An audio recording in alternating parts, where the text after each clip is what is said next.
台语讲新闻，世界大小事拢捌招闻。讲新闻唠台语，国内外大小事咱位头来讲起。讲到秋天是食毛虾季节，毛虾大出。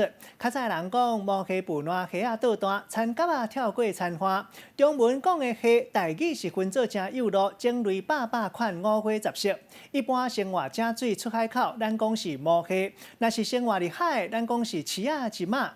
另外，古早空船仔的落嚟手表啊，嘛人讲是红鲫。讲新闻唠台语，时间到主播陈令伟。讲新闻唠台语，同我大细事位头来讲起。大家好，我是陈令伟。秋天到啊，真侪民众拢爱食螃蟹，毋过你敢知影这螃蟹伊的台语到底要安怎叫？今日唠台语讲新闻，带大家做回来了解。第一张图来看卖，这螃蟹台语到底要安怎叫？原来螃蟹伫台语内底是一种总称，所以呢，咱知影无共款的品种，啊，佮有大伫无共款的所在，都有无共款的叫法。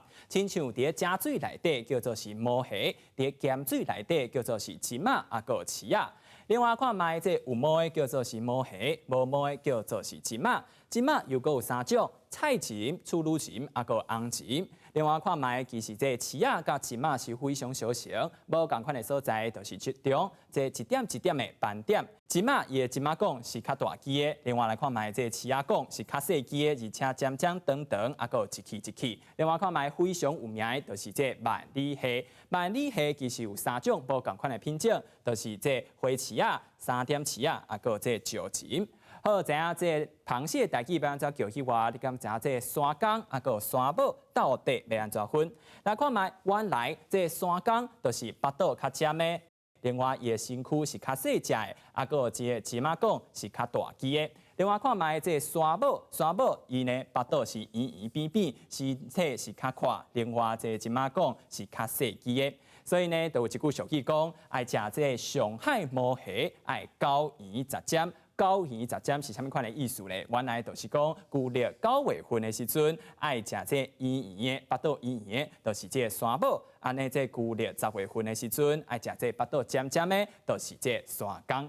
好，另外来看卖，其实这鲫仔嘛有分公的，啊个母的，啊这公的鲫仔叫做是菜鲫，母的啊未拍种的叫做是处女鲫，已经拍种的叫做是红鲫。啊这腹肚内底呢，白色啊个黄色这物件又搁要安怎叫？白色叫做是白膏，啊这黄色的叫做是黄膏，啊个蟹膏。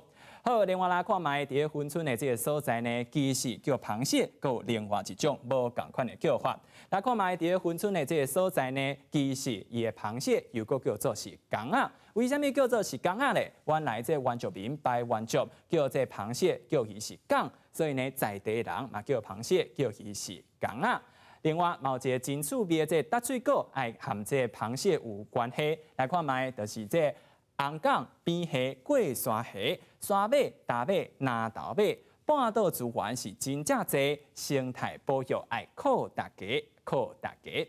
好，来看卖这搭水果是啥物款的意思咧？原来就是讲这旧历6月份到10月份的时阵，这港仔是生囝的时节，所以到这初期10月的时阵，伫个垦丁母的这港仔就会过马路来到海中哦，传宗接代。所以呢，这个真趣味的搭水果，就是爱提醒民众爱保护这港仔的生态环境。好，这就是今仔日浪台语讲新闻，提供给大家做参考。